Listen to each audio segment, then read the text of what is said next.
Okay, so just ఒక funny question ఇది, just to know what is running your mind, ఎట్లా ఉంది నీ లైఫ్ ఎట్లా అన్నది. ఓకే, ఫస్ట్ క్వశ్చన్, నేను 3 క్వశ్చన్స్ అడుగుతా, యాజ్ టీజ్గా నీ మైండ్కి ఏది వస్తే చెప్పేసి.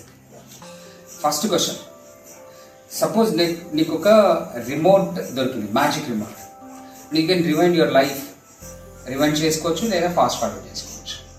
అట్లాంటి రిమోట్ దొరికితే నువ్వు ఏ మూమెంట్కి వెళ్తావు నీ లైఫ్లోకి? ఫస్ట్ ఫాస్ట్ ఫార్వర్డ్ చేసుకుంటా. ఫాస్ట్ ఫార్వర్డ్ చేసుకుంటా, ఎందుకు? అక్కడ ముంగట ఏమవుతుందో చూసుకుంటా ఫస్ట్, దాని తర్వాత మళ్ళీ రిటర్న్ వస్తాను. ఓకే, ఏ మూమెంట్లోకి వెళ్తావు?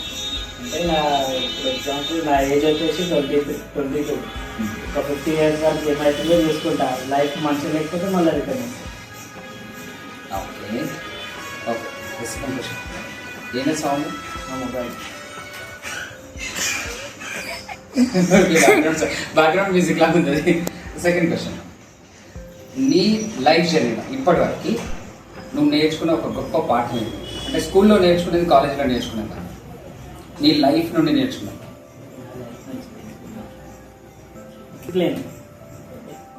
Discipline, like what kind of discipline? Elaborate చేయండి. ఎదుటి వాళ్ళతో ఎట్లా మాట్లాడాలని, సొసైటీలో ఎట్లా ఉండాలని. అది అంటే స్కూల్ నుండి, కాలేజ్ నుండి కాకుండా బయట నుండి నేర్చుకుంటాం. థర్డ్ క్వశ్చన్, ఇప్పటి నుండి 5 years తర్వాత నువ్వు ఒక డ్రీమ్ డేని ఊహించుకుంటే, ఆ డ్రీమ్ డే రేపే వస్తే అది ఎట్లుంటుంది, నువ్వేం చేస్తావు ప్రశ్న? అట్లానే సరే, ఇప్పుడు ఊహించుకో, ఒక 5 years తర్వాత నా డ్రీమ్ డే, నా లైఫ్లో డ్రీమ్ డే ఒకటి ఉండాలా, అది ఇట్లా ఉండాలని ఊహించుకుంటే అది ఎట్లుంటుంది?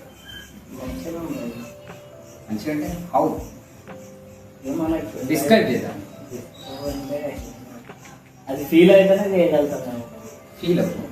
ఇప్పుడు ఎలా ఫీల్ అవుతాం వాళ్ళతో ఇలా వస్తే. అసలు డ్రీమ్ డే లేదా నీ లైఫ్లో? డ్రీమ్ డే అనేది ఉంది, అది మనం కష్టపడుతున్నప్పుడే అది దాని ఆ డ్రీమ్ డే ఎట్లుంటుంది? బాగుంటుంది. మంచిగా లైఫ్లో బ్యాక్ సైడ్ చూసుకుంటే చాలా కష్టాలు వచ్చి ఇప్పుడు ఒకసారి మంచిగా ఉంటుందామని. ఆ డ్రీమ్ డే రోజు నువ్వేం చేస్తావు? ఎంజాయ్ చేస్తాను. ఎంజాయ్ అంటే లైక్ ఎంజాయ్ అంటే ఇక ఇంట్లోతో గడుపుకుంటా. ఎన్ని డబ్బులు ఉంటాయి నీ దగ్గర? నువ్వు ఎక్కడ ఉంటావు? డబ్బులు అది ఏం చెప్పలేదు, డబ్బులు లేదు. అంటే నీ డ్రీమ్ డే రోజు నీ దగ్గర ఎన్ని డబ్బులు ఉంటాయి? నువ్వు ఎట్లాంటి డ్రెస్ వేసుకుంటావు? ఏం తింటావు? ఎవరితో ఉంటావు? ఎవరితో అంటే ఇన్ని రోజులు ఎవరితో ఉన్నారో వాళ్ళతోనే ఉంటా. కాకపోతే డ్రీమ్ డే అయితే అది ఉంది. ఇది ఇప్పుడైతే వదిలేం కాదు, ఇంకా ఉన్న వాళ్ళు అయితే వదిలేం కాదు. ఇప్పుడు డబ్బు వచ్చిన తర్వాత ముంగట కొత్త ఫ్రెండ్స్ వేసుకుని అట్లా వీళ్ళతో ఉంటా, వాళ్ళతో ఉంటా. కాకపోతే ఎంజాయ్ చేసుకున్నాం. ఇప్పటివరకు నీ లైఫ్లో ఒకవేళ 2-3 వాక్యాల్లో నీ లైఫ్ జర్నీ చెప్పాలంటే ఎట్లా ఉంది? How is it? Are you happy? ఏమైనా రిగ్రెట్స్ ఉన్నాయా? ప్రస్తుతానికైతే హ్యాపీ. ప్రస్తుతానికి హ్యాపీ, నో రిగ్రెట్స్, లైక్ బిందాస్ and understand. Very good, thank you.